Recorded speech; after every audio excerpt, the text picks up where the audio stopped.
Angela had always prided herself on maintaining appearances. Her house on Maple Street was a testament to that. Pristine white picket fence, manicured lawn, and flower beds that bloomed in perfect synchronicity with the seasons. It was the epitome of suburban bliss, or so she had convinced herself for the past decade. That summer morning, as Angela stood at her kitchen window, coffee mug in hand, she felt an unfamiliar weight settling in her chest. The neighborhood stirred to life around her. Joggers with their bouncing ponytails, retirees walking their impeccably groomed dogs, and the steady hum of lawnmowers in the distance.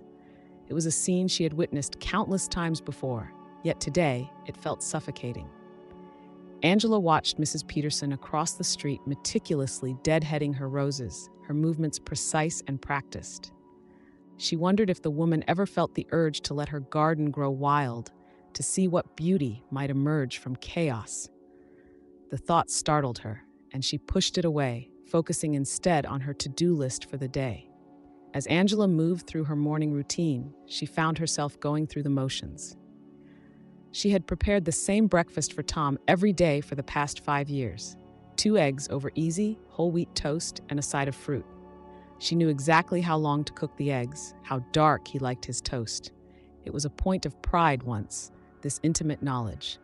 Now it felt like a chain around her ankle. Later that afternoon, as Angela watered the hydrangeas in her front yard, she noticed movement in the house next door. The for sale sign had come down last week, but she had not yet seen their new neighbors.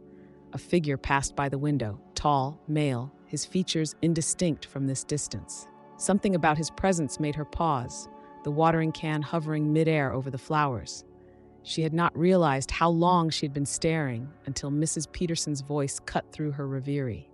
The woman had approached without her noticing, her gardening gloves still on, a knowing smile on her face. Angela felt a flush creep up her neck, embarrassed at being caught in such an obvious moment of curiosity. As Angela engaged in polite conversation with Mrs. Peterson, her mind wandered. She found herself wondering about the new neighbor, who he was, where he came from, what his story might be. It was the most intrigued she had felt about anything in months. That night, as Tom and Angela sat in their usual spots in the living room, him in his recliner with the evening news, her on the couch with her book, she felt a restlessness she could not shake. The routine that had once felt comforting now seemed to close in around her, threatening to smother the last embers of something. She was not sure what. Angela glanced out the window, noticing a light on in their new neighbor's house. For a moment, she imagined a different life playing out behind those illuminated windows, one filled with spontaneity, passion, and the unknown. The thought both thrilled and terrified her. As she turned back to her book, Angela realized she had been reading the same paragraph over and over without absorbing a single word. The perfect facade she had so carefully constructed was beginning to crack, and she was not sure if she wanted to repair it or let it crumble entirely. It had been 3 days since Angela first noticed movement in the house next door, and curiosity had been gnawing at her ever since. On that Wednesday morning, as she stepped out to collect the mail, fate decided to satisfy her growing intrigue. She had just reached their mailbox when she heard the sound of a door opening. Glancing up, she saw him for the first time, their new neighbor. He was tall, with salt and pepper hair that spoke of distinguished maturity rather than age. His eyes, even from a distance, held a warmth that seemed to reach out across the perfectly mowed lawn between them. For a moment, time seemed to stand still. Angela felt a flutter in her chest, a sensation she had not experienced in years. It caught her off guard, this sudden rush of something. Attraction? Excitement? She could not quite name it, but it left her feeling both exhilarated and unsettled. He smiled and raised a hand in greeting. Angela returned the gesture, acutely aware of how she must have looked in her faded yoga pants and oversized t-shirt. She had grown accustomed to not really seeing herself, to blending into the background of her own life. But in that moment, under his gaze, she felt seen for the first time in years. As Angela walked back to the house, her mind was a whirlwind of thoughts and emotions. She thought about Tom, about their marriage that had settled into a comfortable but passionless routine. When had they last looked at each other the way this stranger had just looked at her? When had she last felt that spark of interest, that desire to know more about another person? The rest of the day passed in a haze of mundane tasks and swirling thoughts. Angela found herself standing at the kitchen window more often than usual, hoping for another glimpse of their new neighbor. Each time she caught sight of him, retrieving his own mail, heading to his car, she felt that same flutter in her chest. That evening, as Tom and Angela sat down to their usual dinner, a meal she had prepared countless times before, she found herself studying her husband's face. She searched for traces of the man she had fallen in love with years ago, the one who used to look at her with passion and curiosity. But all she saw was a man focused on his plate, occasionally glancing at the muted TV in the corner. Angela wondered if he ever felt the same restlessness that had been growing inside her. Did he ever long for something more, something different? Or was he content with their life, with the predictable rhythm of their days? As she lay in bed that night, sleep eluding her, Angela replayed the morning's encounter in her mind. She thought about the way their new neighbor's eyes had crinkled when he smiled, the confident set of his shoulders. She imagined running into him again, perhaps engaging in conversation this time. The thought sent a thrill through her, followed immediately by a wave of guilt. She told herself it was natural to be curious about a new addition to the neighborhood. She was not doing anything wrong by noticing him, by feeling a spark of interest. But deep down, she knew this was different. This was not mere neighborly curiosity. As she finally drifted off to sleep, her last thoughts were of those warm eyes and that inviting smile. She dreamed of possibilities, of roads not taken, of a life less ordinary. And for the first time in years, she woke up the next morning feeling truly alive, her skin tingling with anticipation for what the day might bring. The weeks that followed their first encounter were a dance of casual meetings and growing tension. Angela found herself spending more time in the front yard, tending to flowers that had never before received such attention. It was during one of these gardening sessions that Mark, she had learned his name during a brief introduction, approached her. He had complimented her hydrangeas, and before she knew it, they were engrossed in conversation about gardening techniques and favorite plants. Angela had not realized how starved she had been for intellectual stimulation until that moment. As they talked, she felt a part of herself awakening, a part she had long forgotten existed. Their interactions became more frequent. Sometimes it was just a wave and a smile as they collected their mail. Other times, they would chat over the fence, their conversations growing longer and more personal with each encounter. Angela learned about his work as an architect, his passion for jazz, his recent divorce. In turn, she found herself sharing more than she had intended, her abandoned dreams of becoming a writer, her growing sense of dissatisfaction with her life. As Angela's friendship with Mark blossomed, she noticed a widening chasm in her relationship with Tom. Their conversations, once comfortable if not passionate, now felt strained and superficial. She caught herself comparing Tom's disinterest in her thoughts and feelings to Mark's eager attentiveness. The contrast was stark and unsettling. One evening, after a particularly tense dinner with Tom, Angela found herself wandering to the edge of their property. As if drawn by some invisible force, Mark appeared on his side of the fence. The sun was setting, casting a warm glow over everything, and in that light, he looked almost ethereal. They talked softly, their voices barely above a whisper, though there was no one around to hear them. As they spoke, he reached out and touched her hand, ostensibly to examine a small cut she had gotten while gardening. The contact sent a jolt through her, igniting every nerve ending in her body. Hi, Mrs. Touching Stories here. Enjoying the story? Subscribe now, like, and comment to catch all the upcoming emotions. For a moment they stood there, his hand holding hers, their eyes locked. Angela felt as if she were standing on the edge of a precipice, teetering between the safety of the known and the exhilarating danger of the unknown. The air between them crackled with unspoken desire and possibility. It was Mark who broke the spell, gently releasing her hand and stepping back. But the moment lingered, hanging in the air between them like a tangible thing. As Angela walked back to her house, Her skin tingled where he had touched her, and her mind raced with thoughts she knew she should not be having. That night, as she lay beside Tom in their bed, Angela stared at the ceiling, replaying the moment with Mark over and over in her mind.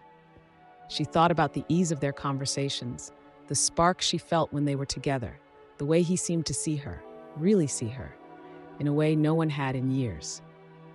She told herself it was innocent, just a friendship, but deep down, she knew she was lying to herself. The attraction she felt for Mark was undeniable, and it terrified her. She had always prided herself on being a good wife, on honoring her vows, but now, for the first time, she found herself questioning everything. As sleep finally claimed her, Angela's dreams were filled with forbidden touches and secret smiles. She woke the next morning feeling both exhilarated and guilty, knowing that she had crossed a line, even if only in her mind. The safe, predictable life she had built was beginning to crumble around her, and part of her welcomed its fall. It happened on a rainy Tuesday afternoon. Angela had been home alone, restless and agitated, her mind a constant whirlwind of conflicting emotions. The sound of the doorbell cut through the patter of rain, and she knew, even before she opened the door, that it would be Mark. He stood there, rain-soaked and vulnerable, his eyes filled with an intensity that mirrored her own tumultuous feelings. Without a word, Angela stepped aside, allowing him to enter. The air between them crackled with unspoken tension as she closed the door, sealing them off from the outside world. What followed was a blur of sensations and emotions.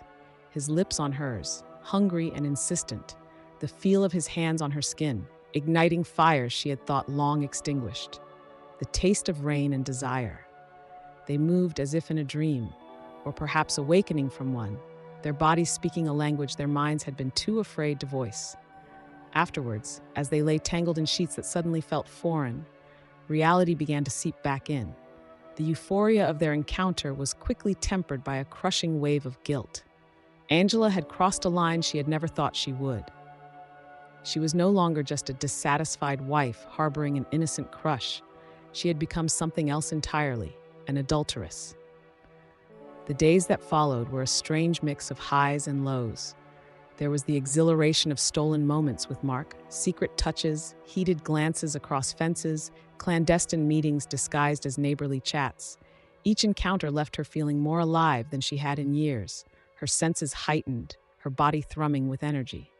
But with this newfound vitality came an ever-present undercurrent of fear and guilt. Every time Tom touched her, Angela flinched, afraid he would somehow sense the betrayal on her skin. Each time he smiled at her, trusting and oblivious, she felt a stab of remorse so acute it was almost physical. The lies began small at first. A book club that did not exist, errands that took longer than they should have. As the affair progressed, so did the complexity of Angela's deceptions. She found herself crafting elaborate stories to explain her absences, her distraction, the sudden glow that others had begun to notice. Mrs. Peterson, ever vigilant, commented on Angela's renewed interest in gardening, noting how often she seemed to be outside these days. Angela laughed it off, making a joke about finally having the time to pursue her hobbies, but she saw the knowing look in the woman's eyes, and it filled her with dread. One evening, as Tom and Angela sat in their usual spots in the living room, he asked her if everything was all right. He had noticed a change in her, he said. For a moment, Angela considered confessing everything, laying bare the turmoil of the past weeks, but the words stuck in her throat. Instead, she smiled and assured him that she was fine, just a bit stressed with some personal projects. As the lie left her lips, Angela felt a part of herself harden. It became easier after that, the deceptions flowing more smoothly. She told herself it was to protect Tom, to spare him pain.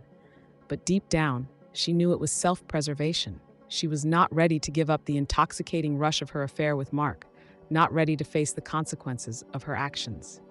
Each night, as she lay beside her husband, Angela grappled with the person she had become. The excitement of her liaisons with Mark was always tinged with a bitter aftertaste of shame. She had started down a path she did not know how to leave, caught between the safety of her marriage and the passionate pull of her affair. As weeks turned into months, Angela found herself living two lives, the dutiful wife and neighbor by day, the passionate lover in stolen moments.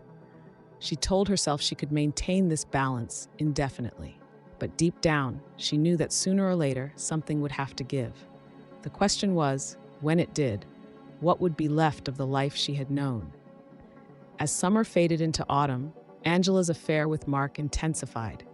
What had begun as stolen moments and furtive glances evolved into an intricate dance of deception. Their encounters became more frequent, more desperate, as if they both sensed the precarious nature of their situation. Angela found herself constructing an elaborate web of lies to maintain their secret. Her fictional book club meetings increased in frequency. She volunteered for non-existent community projects. She even feigned a sudden interest in yoga, spending hours at a studio she never actually entered. The lies flowed from her lips with an ease that both thrilled and horrified her. Tom, trusting as ever, accepted her explanations without question. His blind faith in her only deepened her guilt, yet it did not stop her from continuing her deceit. Each time she kissed him goodbye, knowing she was heading to Mark's arms, Angela felt a piece of herself wither away. Her relationships with neighbors and friends began to suffer. Angela withdrew from social gatherings, afraid that her secret would somehow be written across her face. When she did attend, she was distracted and aloof, her mind always half-focused on her next rendezvous with Mark. Mrs. Peterson, ever the neighborhood watchdog, began to eye Angela with increasing suspicion. She caught the woman watching her one afternoon as she hurried to her car, dressed far too nicely for a simple errand run. The knowing look in Mrs. Peterson's eyes sent a chill down Angela's spine. Her closest friend, Sarah, noticed the change in her as well. Over coffee one morning, Sarah commented on Angela's distraction, the dark circles under her eyes, the way she jumped at every text message. Angela brushed off her concerns with a laugh that sounded hollow even to her own ears, spinning a tale about work stress and insomnia. As she left the cafe that day, Angela realized she had not only lied to her husband and neighbors, but now to her best friend as well. The realization hit her like a physical blow. She had become someone she did not recognize, someone she was not sure she liked. Paranoia began to creep into every aspect of Angela's life. She scrutinized every conversation for hidden meanings, every glance for signs of suspicion. She began to see accusation in the eyes of every passerby, judgment in every casual greeting. One evening, as Angela and Mark lay tangled together in his bed, they heard a car door slam outside. In an instant, they were both on high alert, peering through the blinds like criminals. It turned out to be nothing, just a neighbor returning home. But the fear that gripped Angela in that moment was all too real. Angela started to take increasingly risky steps to cover their tracks. She bought a second phone, hidden in the depths of her closet, for communicating with Mark. She created fake email trails to support her lies. She even considered creating an entirely fictional friend to explain her absences. The stress began to take its toll. Angela lost weight, her appetite diminished by constant anxiety. Sleep became elusive, her nights filled with vivid nightmares of discovery and shame. During the day, she moved through life like a ghost, present in body but her mind always elsewhere, always planning, always fearing. Despite the toll it was taking, Angela could not bring herself to end the affair. The moments with Mark had become her lifeline, the only time she felt truly alive.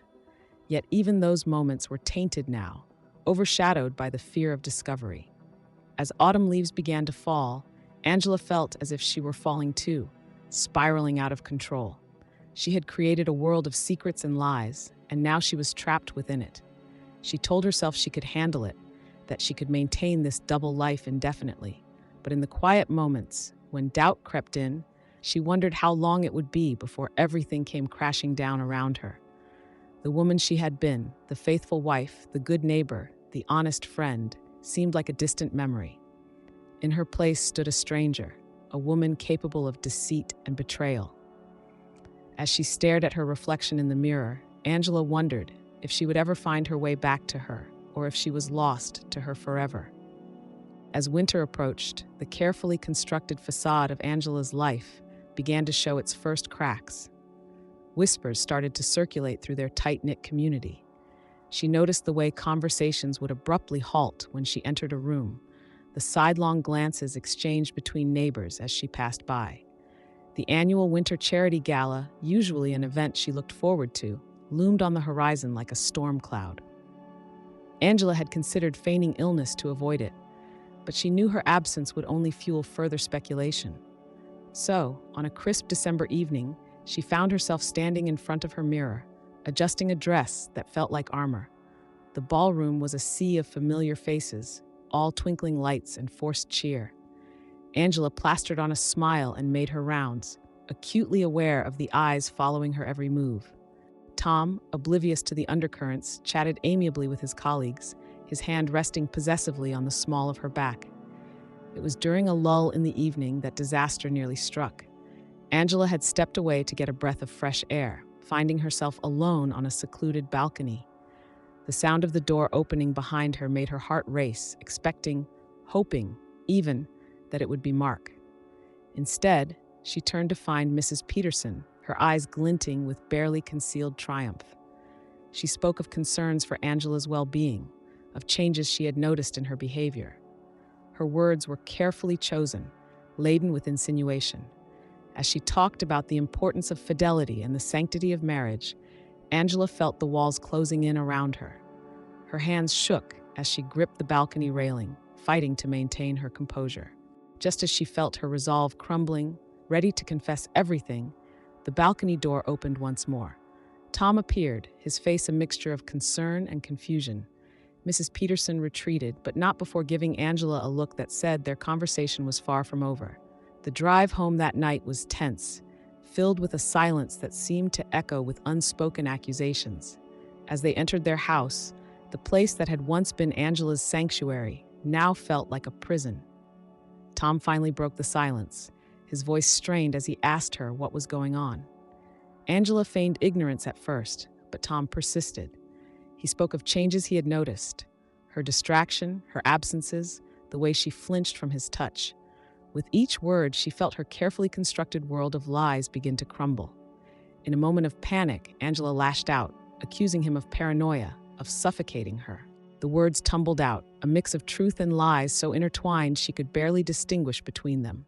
She spoke of feeling unfulfilled, of needing space, of wanting more from life than the suburban routine they had fallen into. Tom listened, his face a mask of hurt and confusion. When Angela finally ran out of words, he simply nodded, turned, and walked out of the room. The soft click of their bedroom door closing behind him felt like a gunshot in the silence. Angela stood alone in their living room, surrounded by the trappings of the life they had built together. Photos of happier times seemed to mock her from the walls.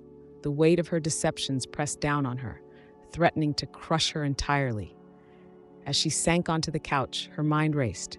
She had managed to deflect Tom's suspicions for now, but at what cost? The hurt in his eyes haunted her. And what of Mrs. Peterson?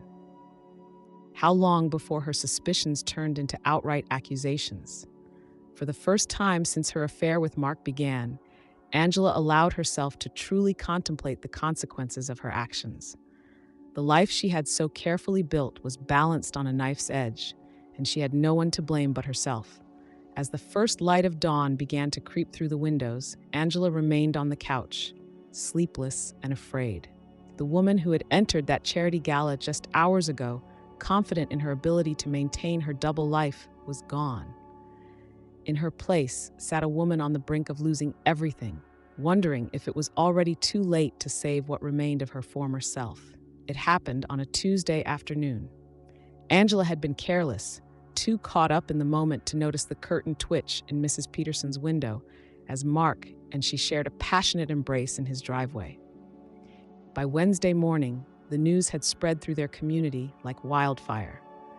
She first realized something was amiss when she stepped out to collect the mail. The usual morning greetings from neighbors were replaced by averted gazes and hushed whispers. As Angela stood there, letters clutched to her chest, she felt the weight of their judgment pressing down on her. It was Sarah who finally confronted her. She appeared on Angela's doorstep, her face a mixture of concern and disappointment. As they sat in the kitchen, the same kitchen where Angela had shared countless confidences with her over the years, Sarah laid out what she had heard. The affair, the lies, the betrayal, all of it exposed in the harsh light of day. Angela sat there, numb, as Sarah spoke. Part of her wanted to deny everything, to cling to the web of lies she had so carefully constructed. But as she looked into the eyes of her oldest friend, she found she could not bring herself to add another lie to the pile. The confession, when it came, was like a dam breaking. Words poured out of her, about her unhappiness, her longing for something more, the intoxicating pull of her relationship with Mark. Sarah listened in silence, her expression unreadable. When Angela finished, the silence stretched between them, heavy with unspoken recriminations. Finally, Sarah spoke. She did not judge, did not condemn. Instead, she asked one simple question: "What are you going to do now?" Angela had no answer for her. The thought of confessing to Tom filled her with dread. Yet the alternative, continuing to live this lie in the face of community knowledge, seemed equally impossible. As Sarah left, her parting words echoed in Angela's mind. "The truth will come out, one way or another. Better it comes from you." The next few days passed in a blur of anxiety and sleepless nights. Angela avoided leaving the house, unable to face the scrutiny of her neighbors. Tom, still unaware, grew increasingly concerned about her behavior. His gentle inquiries only deepened her guilt. It was on a quiet Sunday evening that everything came to a head. Tom and Angela were sitting in their living room, the tension between them palpable. He turned to her, his eyes filled with a mixture of love and fear, and asked her outright if there was something going on. In that moment, looking into the eyes of the man she had promised to love and cherish, Angela made her decision. The words came slowly at first, then in a rush. She told him everything, about Mark, about her unhappiness, about the lies and the guilt. Tom listened in silence, his face a mask of pain. When she finished, he stood without a word and walked out of the house. The soft click of the door closing behind him was the loudest sound Angela had ever heard. The fallout was immediate and devastating. Tom did not return that night or the next. When he finally came home, it was to pack a bag and tell her he needed time to think. Word of their separation spread quickly through the neighborhood. Overnight, Angela became a pariah. Friends stopped calling. Invitations to social events dried up. Even at the grocery store, she could feel the weight of disapproving stares. Mark, for his part, retreated into his house. They had not spoken since the truth came out. Angela wondered if he was facing similar ostracism, or if, as the newcomer, he was somehow less culpable in the eyes of their neighbors. As she sat alone in her empty house, surrounded by the remnants of the life she had destroyed, Angela was forced to confront the true cost of her actions.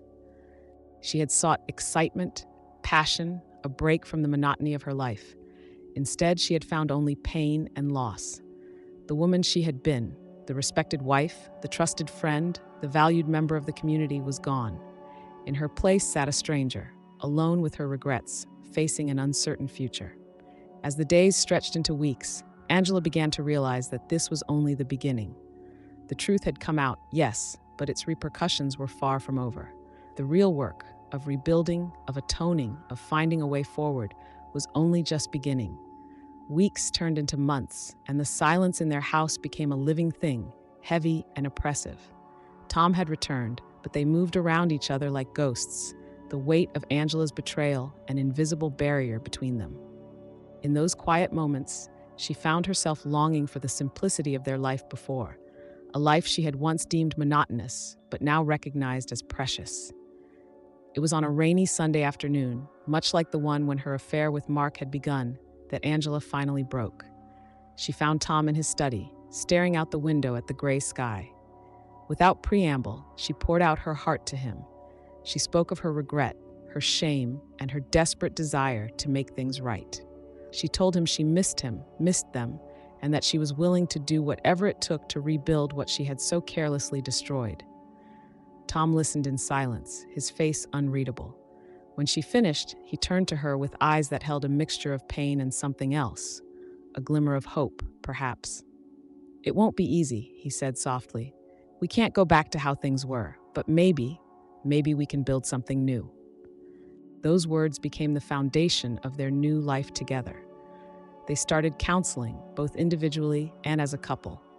They had long, painful conversations about what had led to Angela's affair, about the cracks in their relationship that they had both ignored. It was hard, often excruciating work, but with each passing day, she felt a little closer to the woman she wanted to be. As they worked on their marriage, Angela began to see how she had taken so much for granted. The comfortable silences, the inside jokes, the way Tom knew exactly how she liked her coffee. These small, everyday intimacies were not guaranteed. They were delicate things that needed nurturing and care. Slowly, tentatively, they began to rebuild their life together. Date nights became a regular occurrence, not just a rare treat. They made an effort to truly listen to each other, to share their dreams and fears. Angela rediscovered the joy of simply holding hands while watching TV, of stolen kisses in the kitchen. The community, too, was changing. The initial shock and judgment had given way to a more nuanced understanding. Some neighbors remained cold, their disapproval evident in every interaction.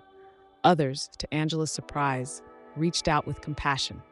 Sarah, true to her nature, stood by her through it all, her unwavering support a balm to her battered soul. Mark had moved away shortly after the affair came to light. Angela heard through the grapevine that he had taken a job in another state. His absence was a relief, removing the temptation and allowing her to focus fully on healing her marriage. As spring bloomed, bringing new life to their neighborhood, Angela found herself once again tending to her garden. The act of nurturing these delicate plants became a metaphor for the work she was doing on herself and her relationships. Just as a garden needs constant care and attention, so too did love and trust need to be cultivated and protected.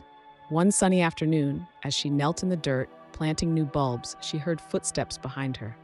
She turned to see Mrs. Peterson approaching, a tentative smile on her face. The woman handed her a small potted plant, a peace offering of sorts.